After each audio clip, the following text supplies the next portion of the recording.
इंसान की ज़िंदगी में कभी न कभी एक ऐसा समय आता है जब वह खुद को लाचार, बेबस और असहाय महसूस करता है। दुनिया की खुशियाँ बेमानी लगने लगती हैं और स्वयं को पराधीन समझने लगता है।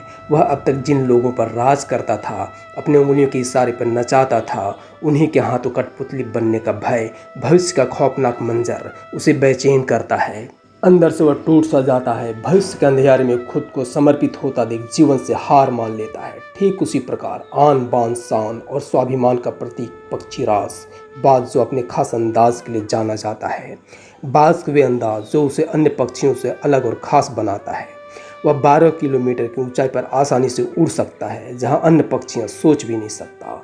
आंधी, तूफान और बारिश में जहां अन्य पक्षियां छुपकर बैठ जाते हैं, वहीं बाज इसमें मज़ा ढूंढ लेता है और आसमान की ऊंचाइयों को छूने की कोशिश करता है। बाज का विज़न क्लियर और स्ट्रांग होता है। वह अपने शिकार को 5 किलोमीटर की दूरी से ही देख लेता है और जब उसे एक बार लक्ष्य दिख जाता है, वह उसे पाकर ही दम लेता है, चाहे रास्ते में कितनी भी बाधाएं क्यों न आए। 70 साल के जीवन काल में 40वां वर्ष पक्षीराज के लिए एक कठिन दौर होता है, जब उसकी चोंच इतनी मुड़ जाती है कि उसे शिकार निगलने में कठिनाई होने लगती है। उसके पंख भारी हो जाते हैं, छाती से चिपकने लगते हैं, जिससे उड़ना मुश्किल हो जाता है। उसके पंजे लंबे और लचीले हो जाते हैं, जिससे वह शिकार को पकड़ नहीं पाता। उसके पास 3 रास्ते होते हैं। पहला, अपना शरीर का त्याग दे। दूसरा, गिद्ध की तरह छोड़े हुए भोजन पर निर्भर हो जाए।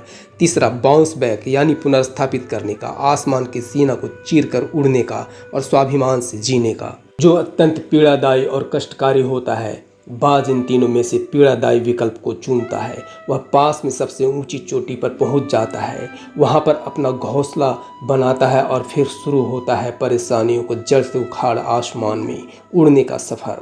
वह अपने चोंच को चट्टान पर मार मार कर तोड़ देता है, लहूलुहान हो जाता है और इंतज़ार करता है नई चोंच के आने का। उसके बाद अपनी नई चोंच से अपने पंजों को काट देता है और इंतज़ार करता है अपने नए पंजों के उगाने का। उसके बाद अपने शरीर के एक एक पंख को अलग करता है और इंतज़ार करता है नए पंख के उगाने का। और इस प्रक्रिया में उसे समय लगता है पूरे 5 महीने का। इन 5 महीनों की कड़ी तपस्या से एक बाज का पुनर्जन्म होता है। वो फिर से तैयार हो जाता है आसमान का सीना चीर कर उड़ने के लिए और अपने जीवन का शेष 30 वर्ष पुराने अंदाज यानी आन बान शान और स्वाभिमान से जीता है।